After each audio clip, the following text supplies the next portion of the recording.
Hello, my name is Trevor Jones, and what I intend to show you today is my tying of a simple upwing olive dry fly.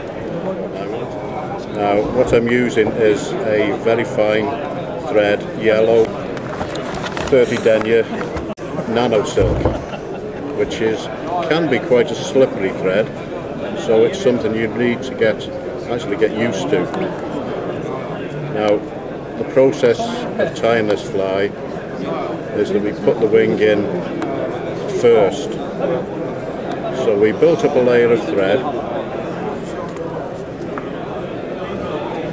trim off the waist.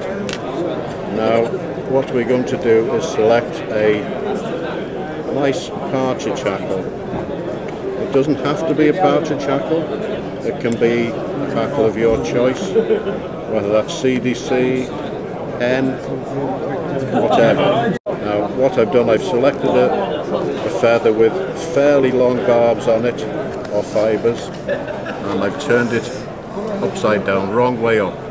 Okay, we're taking it into our right hand and we're going to stroke the longer fibres down, trying to make sure we get the same number on each side. Then moisten your fingers, preferably in water and not like me in my mouth, and we form that kind of shape. And the tie-in point for this feather is actually right under my index finger and thumb. And you tie it in, I tie it in my side of the shank and let it slide around.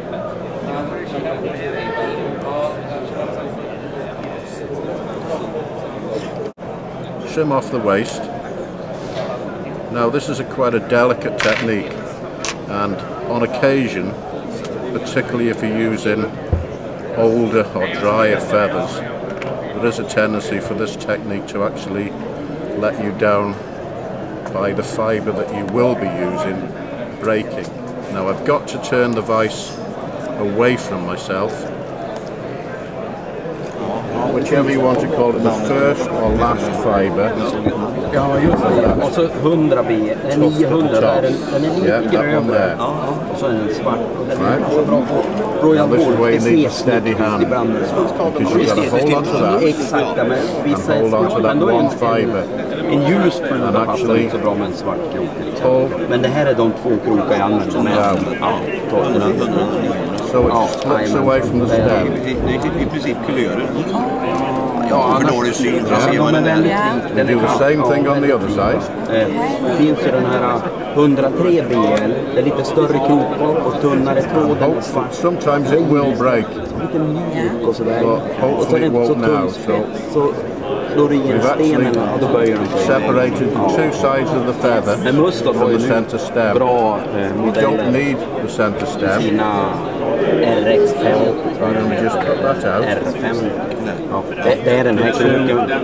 Den heter R50 nu och så är den kemiskt härdad nu och så är det mindre hulling på den, annars ska det vara samma. This is where you have to be really careful you don't actually cut the wing itself.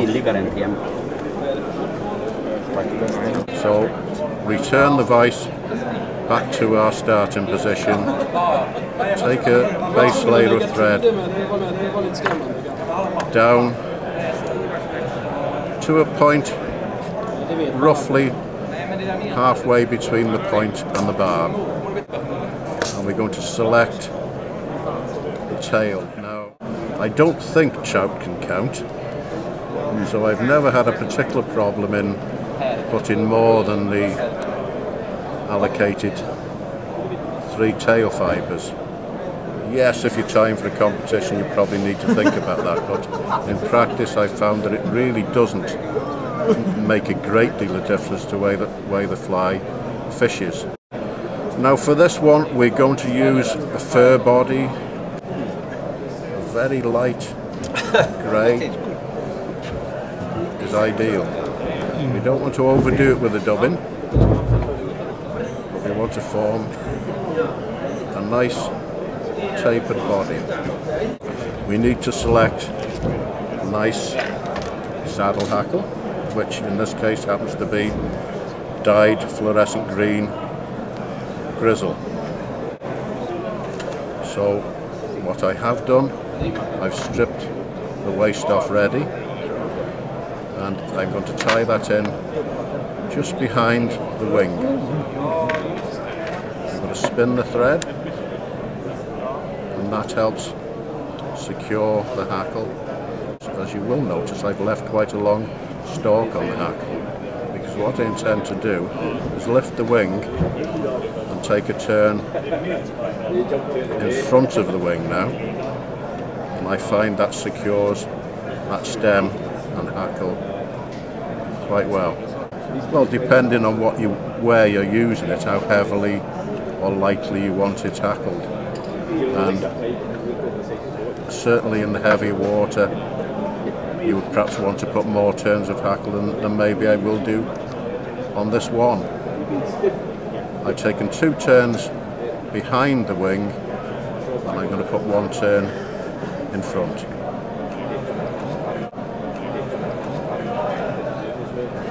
And tie it off.